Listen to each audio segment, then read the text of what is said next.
우리 옆 사람과 인사하겠습니다. 잘 오셨습니다. 반갑습니다.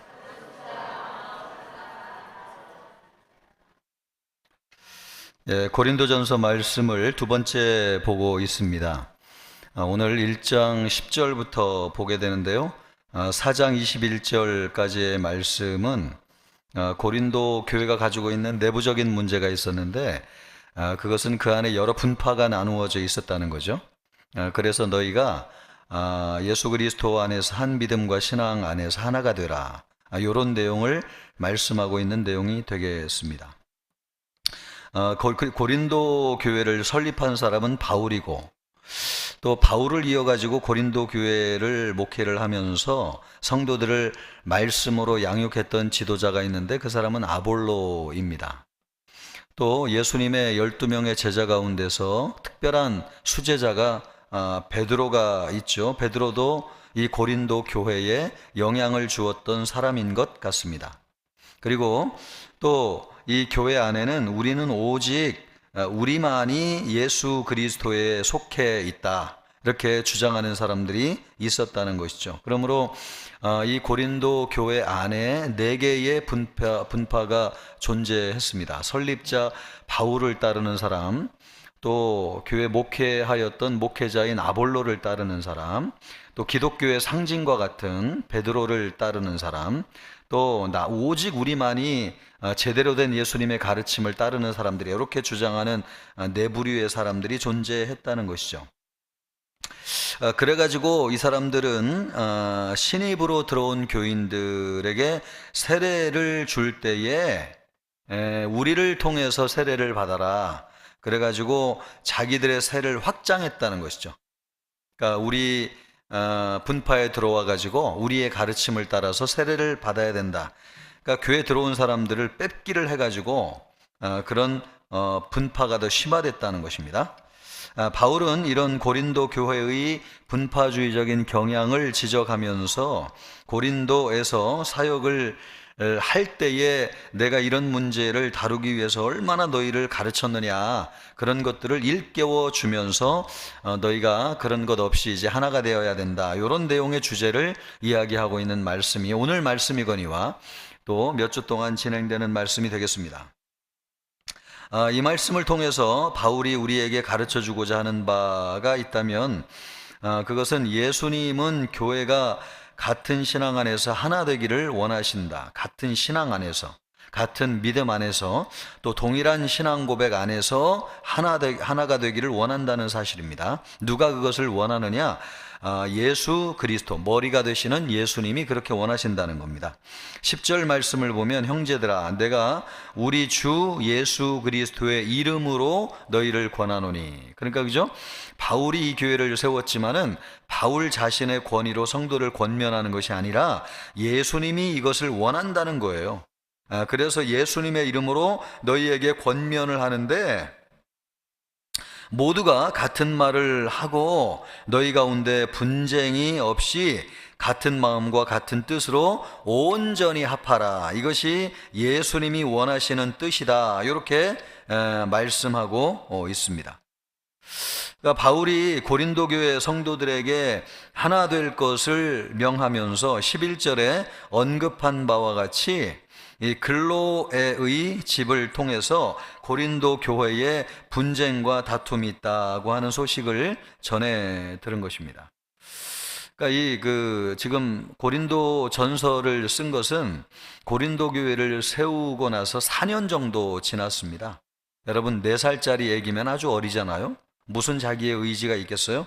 그런데 4년밖에 지나지 않은 교회지만은 그 교회가 급격하게 성장해가지고 많은 사람이 모여서 그랬는지는 모르겠지만은 4년밖에 되지 않은 교회인데 그 교회 안에 여러 가지 분파가 존재했다는 거예요. 그런 이야기를 이제 지금 요 사도 바울이 에베소라고 하는 지역에서 한참 에베소 교회를 불러일으키면서 말씀을 열심히 가르치는 때였거든요. 그때에 고린도 교회에 이런 일들이 있다더라고 하는 것을 글로에라고 하는 사람을 통해서 전해 듣고 에베소 지역에서 고린도 교인들에게 이 고린도전서 편지를 쓰고 있는 겁니다. 너희가 그렇게 하지 마라, 분쟁하고 다투면 안 된다, 지금 그 말을 하고 있는 겁니다.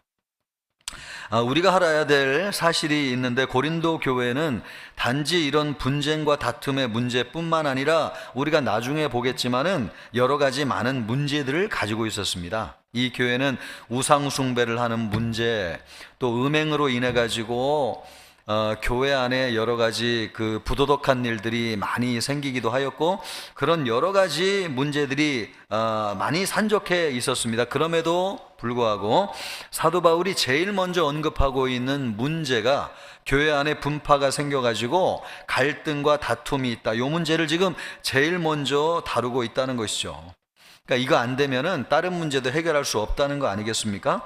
그런 면에서 분쟁이 생기는 거, 갈등이 생기는 거야말로 사단이 교회를 파괴하는 데 있어서 제일 핵심적으로 파고드는 문제다라고 하는 것을 말씀하고 있는 것입니다.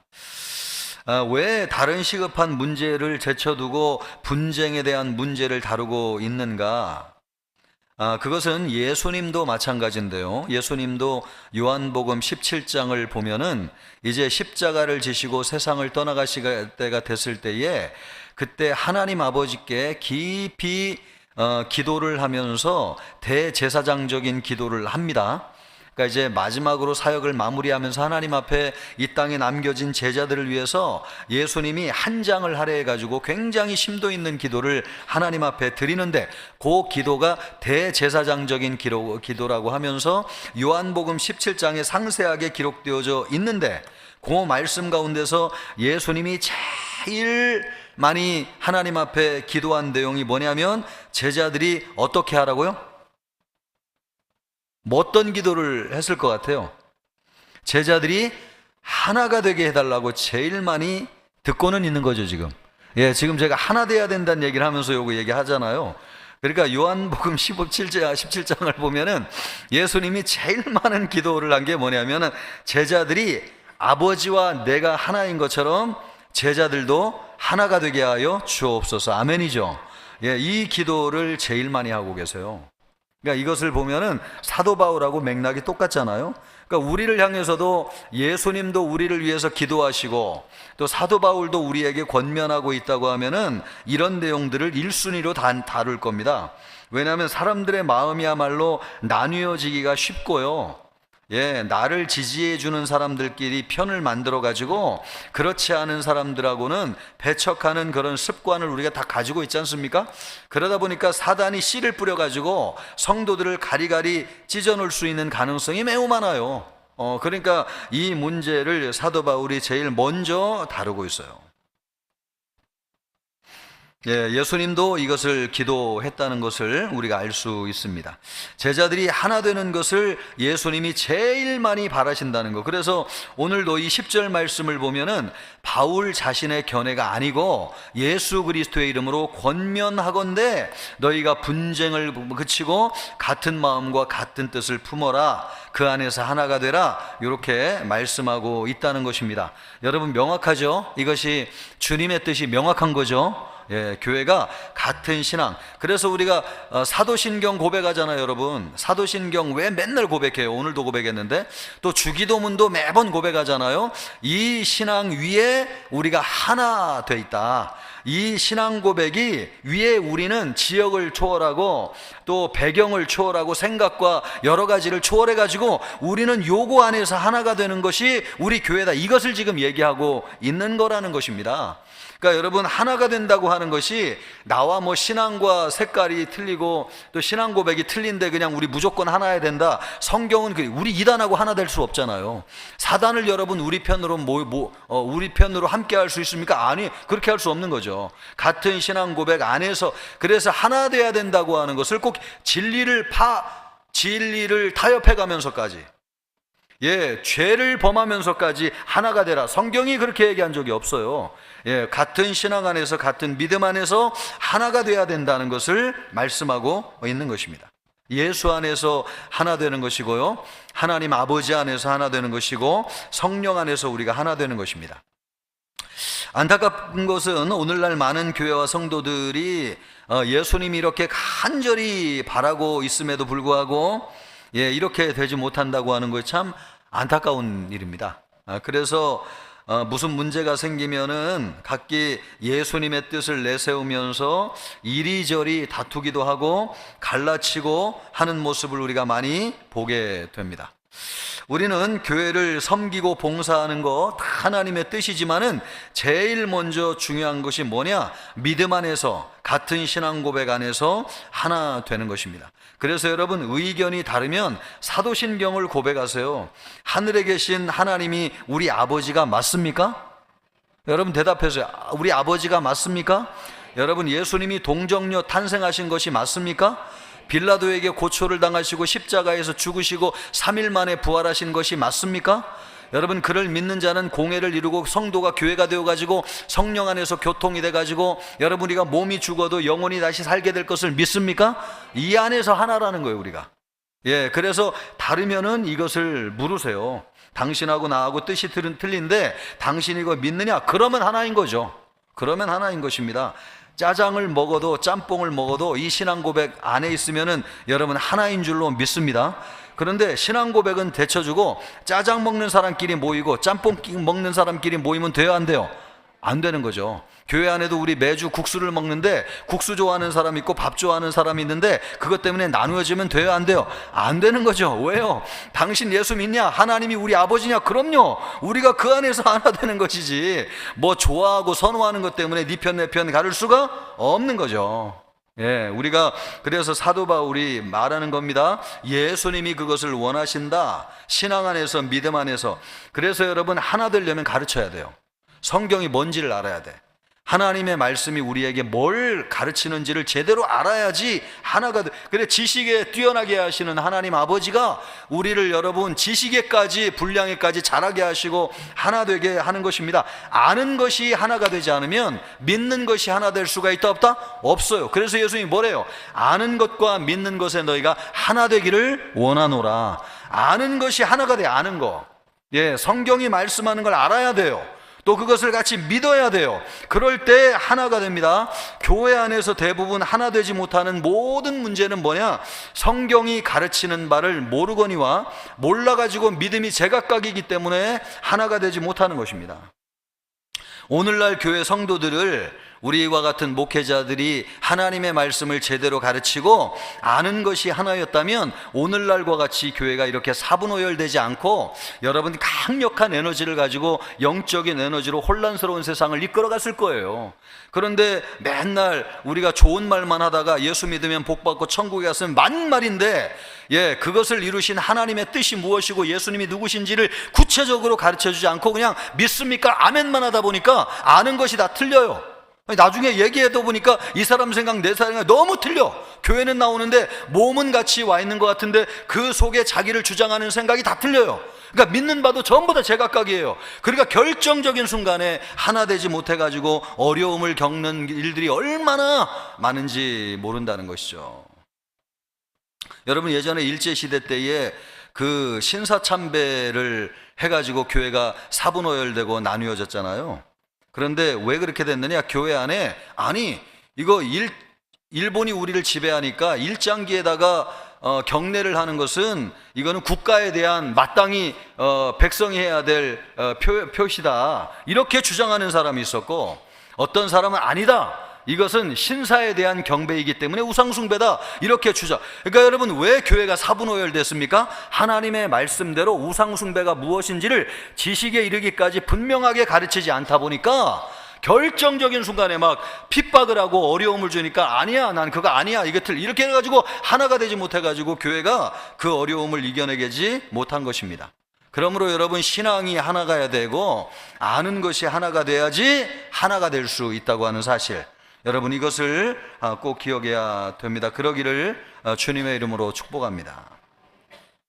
그래서 우리가 여러분 진리 편에 서야 돼요? 사람 편에 서야 돼요? 그렇죠. 진리 편.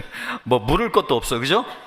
사람 따라가면 사분오열됩니다. 그래서 아는 게 중요한데 진리가 무엇인지를 아는 게 중요하다는 거예요. 진리 안에서 하나 되는 것입니다.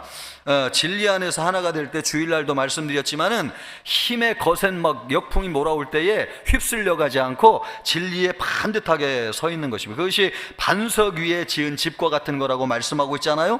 그래서 쓰나미와 같이 몰려와도 흔들리지 않고 견디어내는 것은 진리의 편에 탁 서 있을 때, 이것이 교회가 하나 되는 굉장히 중요한 요인이라고 하는 사실이에요. 11절부터 제기된 고린도 교회의 분쟁에 대한 바울의 지적을 들어보면은 13절에서 정점을 이루고 있습니다. 13절에서 바울은 각각 바울에게, 또 아볼로에게, 게바에게, 그리스도에게 속하였다고 주장하면서 분쟁하는 고린도 교인들을 향하여서 그리스도께서 어찌 나뉘었느냐, 이렇게 말하고 있습니다. 그러니까 신앙에 있어서 있어서 인간이 한 것은 아무것도 없음을 바울이 너희를 위하여 십자가에 못 박혔으며 바울의 이름으로 너희가 세례를 받았느냐라고 반문하고 있습니다. 교회에서 분쟁은 이 간단한 문제가 아닙니다. 한 그리스도, 또 한 성령, 한 아버지 안에서 세워진 것이 교회입니다. 그래서 우리가요, 예수님이 누군지를 아는데 관심을 두어야 되고, 또 성령을 의지하는데 절대적으로 관심이 있어야 되고, 하나님 아버지를 기쁘시게 하는 일에 항상 관심을 둬야 돼요. 그래야지 쪼개지고 나눠지는 것으로부터 우리가 보호를 받을 수 있습니다. 교회는 그리스도의 몸입니다. 그러므로 교회의 분열이나 분쟁이라고 하는 것은 그리스도의 몸을 나누는 것과 같습니다. 누가 우리의 몸을 찢는다고 생각해 보십시오. 과연 여러분 용서할 수 있습니까? 그리스도의 몸을 나누는 분열과 다툼은 결코 하나님께 용서받을 수 없는 것입니다. 성도들은 그리스도 안에서 하나의 신앙과 믿음으로 하나가 되기를 힘써야 됩니다. 이것은 다양성을 무시해야 된다라고 하는 것을 얘기하는 것이 아닙니다.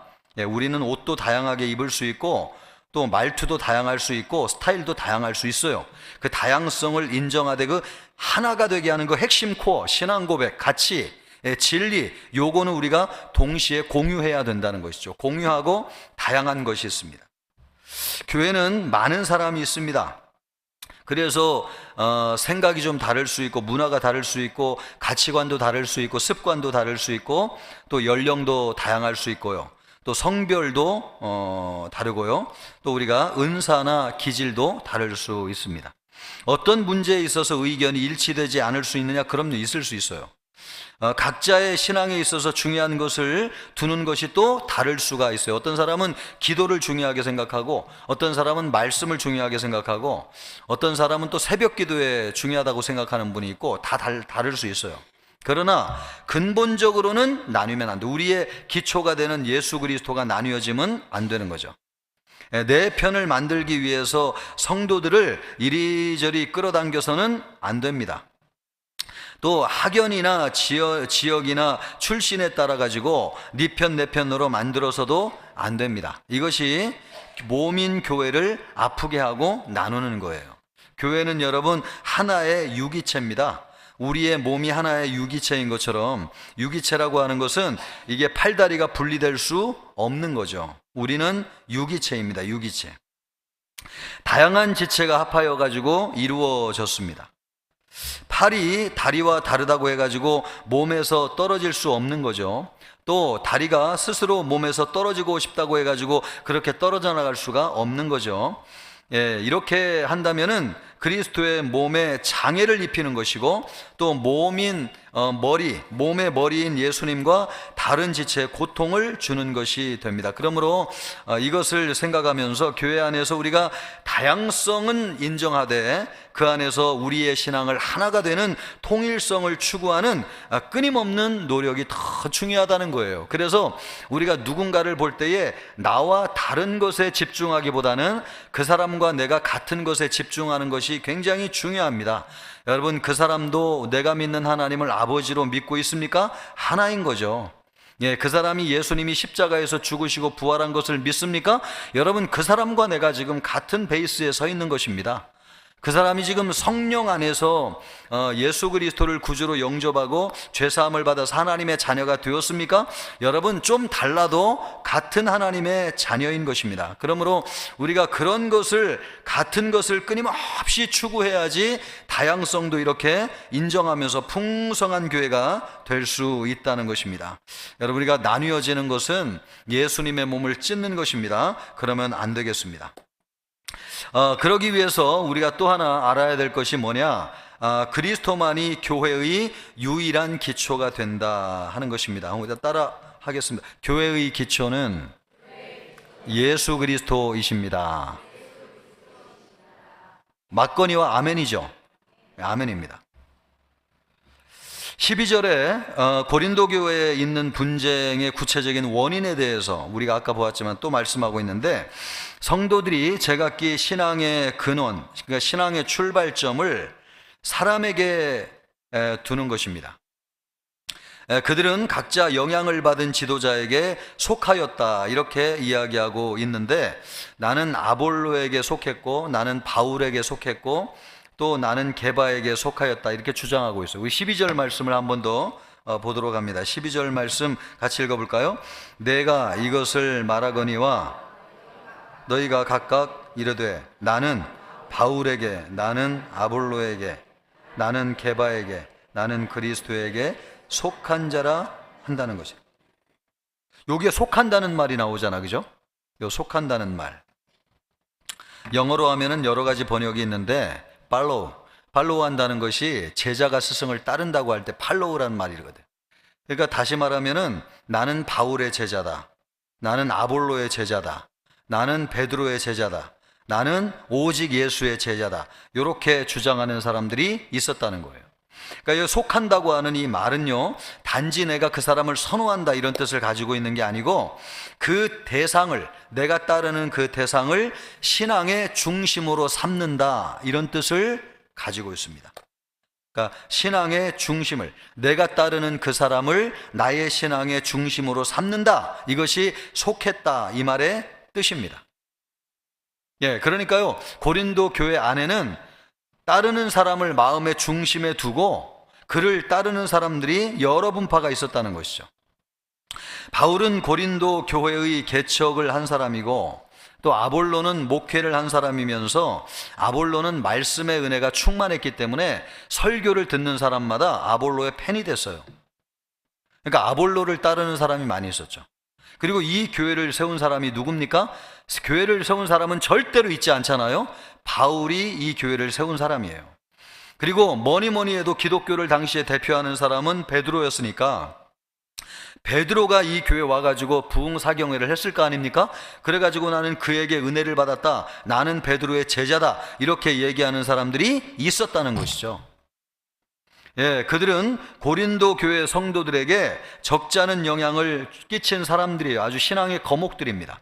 그러니까 그들의 영향을 받아가지고 신앙도 생기게 되었고, 또 세례를 받게 되었고, 교회 생활도 시작하게 되었습니다. 그 사람들이 없었다고 하면은 아마 고린도 교회 성도들은 신앙이 생기지 않았을지도 몰라요. 어떤 사람이 자신의 신앙에 영향을 미쳤다고 해가지고 그를 신앙의 대상으로 추종해서는 안 되는 것이죠. 그런데 너무나 많은 영향을 받다 보니까 예수님 이상으로, 예수님 정도와 같이 나에게 신앙을 심어주신 분, 나에게 은혜를 끼쳐주신 분, 내가 교회 생활할 때 나에게 큰 도움이 되었던 분, 그분에게 너무 마음을 뺏겨가지고 마치 예수님 정도 이상으로 그 사람들의 가르침과 그 사람들의 발자국을 따라갔다는 것이죠. 그래서 교회의 머리 대신 예수님 안에서 하나 되기보다는 사람을 추종하고 따르는 신앙인들이 많이 생겨나면서 고린도 교회 안에 분파가 생겨나가지고 하나 되지 못하였다고 하는 것입니다. 이러면 안 되는 거죠. 이러면 안 되는 거죠. 우리의 신앙의 대상은 여러분 분명합니다. 우리의 신앙의 대상은 누구십니까? 예수님밖에 없습니다. 우리의 신앙의 대상은 예수님이에요. 그런데 따랐다고 하는 것은 신앙의 대상의 자리에 사람이 그 자리에 앉아 있었다는 것이죠. 아무리 우리에게 큰 영향을 미치고 말씀의 은혜를 끼친 사람이라 할지라도 하나님이 쓰시는 도구에 지나지 않은 것이지, 그 사람이 절대적인 진리, 절대적인 스승이 되지 않습니다. 여러분, 예수님을 제대로 믿는 사람은 이것을 잘 분별하는 사람이에요. 그래서 은혜를 끼치는 지도자가 있으면 야, 귀한 사람이다, 우리에게 참 좋은 가르침을 주셨네, 그렇게 이해하고 하나님 앞에 감사를 하면서 해야지, 그냥 내 모든 것을 그냥 그분에게 다 쏟아부어가지고 난 그 사람 아니면 안 돼, 그거는 여러분 건강한 신앙이 아닙니다. 그거는 건강한 신앙이 아니에요. 이 부분에서 고린도 교회 성도들은 혼란을 겪었어요. 우리 주위에도 혼란을 겪는 성도님들을 종종 만날 수가 있습니다. 우리가 교회에 오게 된 것은 직접적으로는 나를 전도한 사람들이 있기 때문에 오게 된 거잖아요. 그래서 사람들에게 영향을 받는단 말이죠. 제가 전에 있었던 교회를 보니까 교회가 어려움을 당했는데, 여러분, 우리도 사랑방이 있잖아요. 여러분, 사랑방이 있으면은 순원들이 있고 순장님이 있잖아요. 여러분, 목사님이 그 순원들에게 더 영향을 많이 미칠 것 같아요? 순장님이 순원에게 더 영향을 많이 미칠 것 같아요? 어떻게 그렇게 잘하십니까? 그러니까 그 순장님이 그렇게 순원을 가르치면 되는 거예요, 안 되는 거예요? 대답해 보세요. 그렇게 가르치면 돼요, 안 돼요? 뭔지 모르고. 교회의 지도와 방침을 따르도록 가르쳐야지, 순장님 따르도록, 물론 이제 순장님을 따르긴 따라야 되는데, 교회 어려움이 딱 나다 보니까 순장님이 교회와 입장이 달라진 거예요. 교회 시험이 들어가가지고. 그런데 교회에 시험이 들었어요, 순장님이. 그럼 이 순원을 제대로 가르쳤으면, 그래도 우리가 교회를 위해서 기도하고 교회 영적인 지도자를 좀 잘 세우면서 따라가야지 교회가 하나 되지 않냐, 이렇게 가야 되는 거 아니겠어요? 그런데 순장님들이 시험에 들어가지고 교회를 떠나니까 그 순원들이 전부 다 따라가더라고요. 내가 말 제대로 했나요, 지금? 알아들었어요? 이러면 돼요, 안 돼요? 근데 이럴 경우가 많이 있어요, 실제로 현실이에요. 그러니까 이것을 보면은 사람들이 사람에게 영향을 굉장히 많이 받는다는 걸 알 수 있어요. 목사보다도 여러분 누구를 따라야 됩니까? 예수님을 따라야 돼요. 우리 교회가 여러분 말씀을 선포하고 기도하고 성례를 시행합니까? 그럼 우리 교회는 참교회죠. 우리 교회는 참교회면 우리 교회 머리는 누구십니까? 예수님이죠. 그러면 여러분, 우리 교회는 예수님이 세운 교회 맞습니까? 그럼요. 이 교회 머리 되시는 예수님을 따라가야지. 사람에게 영향을 받으면 안 되는 거죠. 그런데 사람의 영향을 받느냐? 받습니다. 우리 사실 여기 딱 생각해 보세요. 우리 교회 역사 80년 됐는데, 우리 교회는 그분이 계셨지. 물론 그분이 신앙적으로 우리에게 좋은 모범이 된 거는 사실이지만은 예수님만큼 대단하지는 않아요. 근데 우리가 참 사람이 약해가지고, 그분이 그렇게 말씀하셨어, 그분이 이렇게 했지, 그것을 때로는 성경 말씀보다도 목회자의 가르침보다도 더 우선시하고 절대적으로 생각해가지고 중요하게 생각하는 것이 마음속에 암암리에 보여지는 것이 있더라고요. 있어요. 이런 것을 보면은 우리가 신앙의 중심을 예수님 중심으로 잘 잡아야 된다. 그러니까 여러분이 고린도 교회 얘기하고 오늘 우리가 살고 있는 시대의 교회와 다른 얘기를 하고 있는 것이 아닙니다. 평상시에는 몰라요. 그런데 어려움이 딱 와보면 그것이 이제 근본이 이렇게 드러나게 되는 것입니다. 우리가 꼭 기억해야 되는 것은, 여러분, 우리가 존경하는 사람은 우리 신앙의 대상이 아니에요.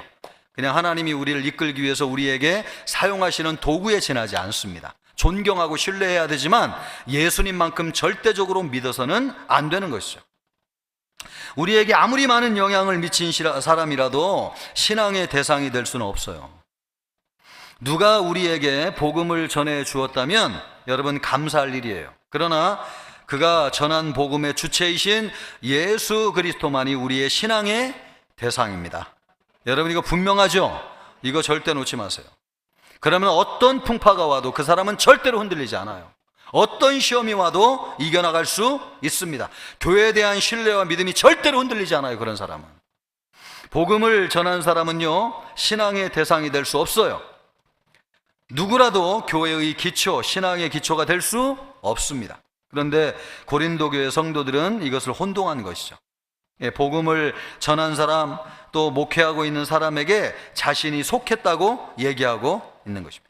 이런 우를 범하고 있는 사람들 중에 하나가 가톨릭 교회 성도들입니다. 가톨릭 교회 성도들은 교황을 따르는데 그 교황의 첫 출발이 베드로라고 믿는 사람들이지 않습니까? 마태복음 16장 18절 말씀을 보면 너는 베드로라 내가 내 반석 위에 교회를 세울 것이다 이렇게 예수님이 말씀하셨는데, 가톨릭 교인들은 이 말씀을 오해해가지고 여기에서 베드로라고 하는 말은 여성 명사거든요. 그러니까 베드로가 주는 그리스도시요 살아계신 하나님의 아들입니다 라고 하는 신앙 고백을 예수님은 베드로 반석이라고 말씀했는데, 가톨릭 교인들은 이 말씀을 잘못 해석해가지고 여기에서 예수님이 말씀하신 베드로가 사람 베드로를 얘기하는 것이다. 그래서 여러분, 신앙 고백을 따르지 아니하고 누구를 따랐느냐? 사람 베드로를 따르다가 여러분 하나님의 말씀을 우리처럼 믿지 않는 사람들이 생겨났다고 하는 것입니다. 그러니까 사람 베드로를 따르면 안 되는 것이죠.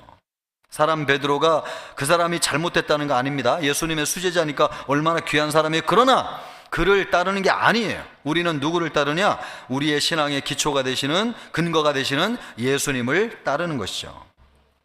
교회는 예수 그리스도를 주로 고백하고 예수 그리스도가 하나님의 아들이라고 하는 것을 믿는 믿음 위에 세워지는 것입니다.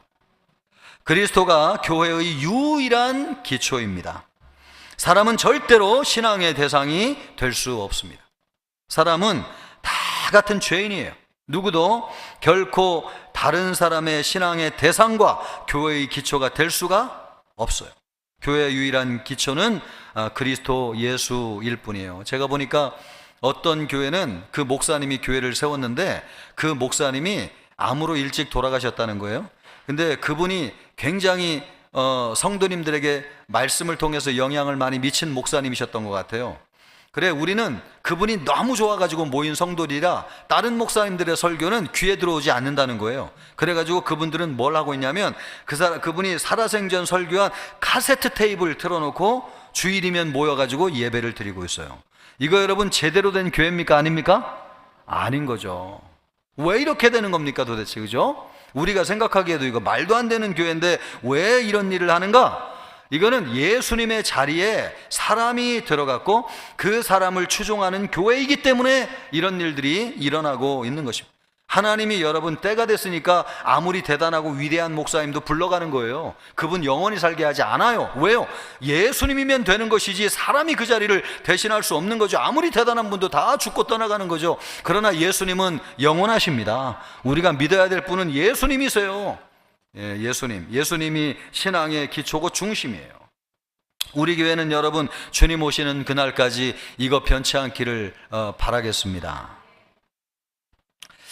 그리고 성도는 세상의 가치를 복음의 진리로 바로 세워야 된다. 왜 여러분이 그 고린도 교회 성도들이 왜 이렇게 혼동을 했는가? 예수님을 따라야 된다는 거 우리가 알면서도 왜 사람을 따르게 되었는가? 그거 참 이상하지 않습니까?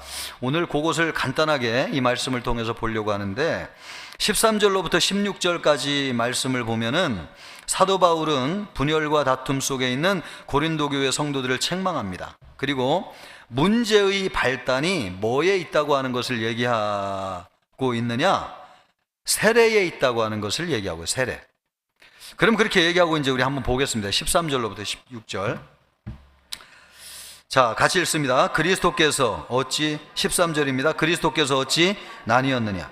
바울이 너희를 위하여 십자가에 못 박혔으며 바울의 이름으로 너희가 세례를 받았느냐? 나는 그리스도와 가이오 외에는 너희 중 아무에게도 내가 세례를 베풀지 아니한 것을 감사하노니 이는 아무도 나의 이름으로 세례를 받았다 말하지 못하게 하려 함이라. 내가 또한 스바나의 집 사람에게 세례를 베풀었고 그 외에는 다른 누구에게 세례를 베풀었는지 알지 못하노라.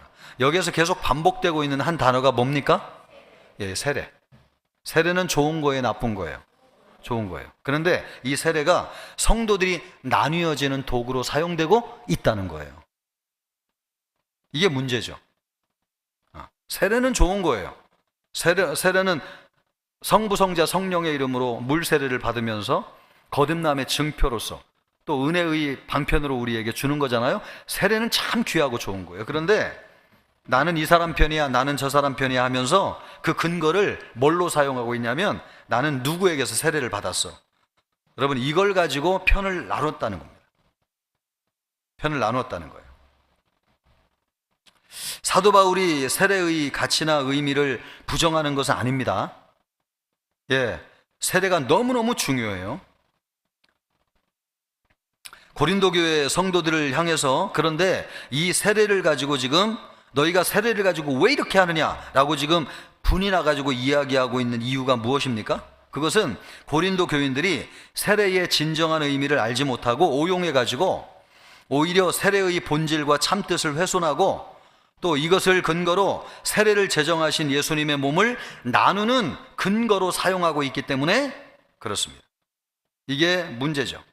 세례가 무엇인가? 세례는 죄로 인해서 하나님과 분리된 우리 인간들을 그리스도 안에서 연합함으로써 구원에 이를 뿐만 아니라 또 이를 통해서 성도들이 그리스도 안에서 하나 되게 하는 것이고 그리스도의 몸인 교회를 온전히 이룰 수 있도록 우리 예수님께서 친히 제정하신 거룩한 은혜의 방편이고 굉장히 거룩한 의식입니다. 그런데 고린도 교인들이 이런 거룩한 의식을 도구로 이리저리 네 편이니 내 편이니 나누는 도구로 사용하고 있다는 것입니다. 여러분, 이렇게 하면 됩니까? 안 됩니까? 안 되는 거죠.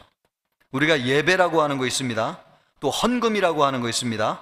그죠? 우리가 기도라고 하는 거 있습니다. 또 방언이라고 하는 거 있습니다. 전부 다 하나님이 주신 은사고 하나님이 주신 너무나 귀한 축복인데 이런 것들을 근거로 내가 옳은 사람이고 내 주장이 옳아, 이런 근거로 하나님이 주신 거룩한 도구들을 사용하면 안 된다는 것이죠.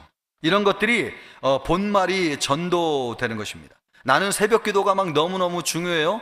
그래서 모든 성도들이 새벽 기도가 다 나와야 된다고 생각하지만은 그렇다고 해가지고 새벽 기도 안 나오는 사람은 믿음이 없고 구원이 없고 신앙이 없는 사람입니까? 그거는 아닌 거죠. 새벽 기도를 통해 가지고 기도하면서 하나님과 깊은 교제를 해야 되는 것은 맞지만은 내가 옳다는 것을 근거로 하기 위해서 그런 것을 사용하면 안 된다고 하는 것입니다. 그래서 우리가 종종 교회에서 어떤 걸 주장하고 이야기할 때 나는 막 이게 너무너무 중요하다, 나는 이거 아니면 교회가 아니라고 생각한다, 이렇게 막 너무 강하게 주장하는 것들이 있는데, 여러분, 참 교회의 표징이라고 하는 것은 늘 얘기하지만은 말씀과 기도와 성례가 시행되는 것입니다. 이것이 시행될 때 참 교회가 되는 거예요. 그런데 내가 생각하는 어떤 한 가지 막 그거 안 되면 교회가 아니야 이렇게까지 하면서 내 주장을 강화하고 다른 사람을 이렇게 배척하는 것은 성경이 우리에게 가르쳐주는 바가 아니라는 거죠. 그래서 오늘도 보면 세례가 나쁜 것은 아닌데 내가 누구에게 세례를 받았어, 이걸 너무 강조하다 보니까 성도들이 하나가 되지 못하는 도구로 세례가 사용되었다라고 하는 것을 지금 얘기하고 있습니다. 그러므로 바라긴 우리 교회 성도님들은 여러분, 신앙을 나를 변호하는 하나의 근거로 사용하기보다는 신앙생활을 주님과 더 깊은 교제를 하는 통로로 사용함으로써 우리 예수님을 더 복되게 섬기고 또 주님을 더 사랑하는 우리 모든 성도가 되어야 될 것입니다. 그런 은혜가 있기를 주님의 이름으로 축복합니다.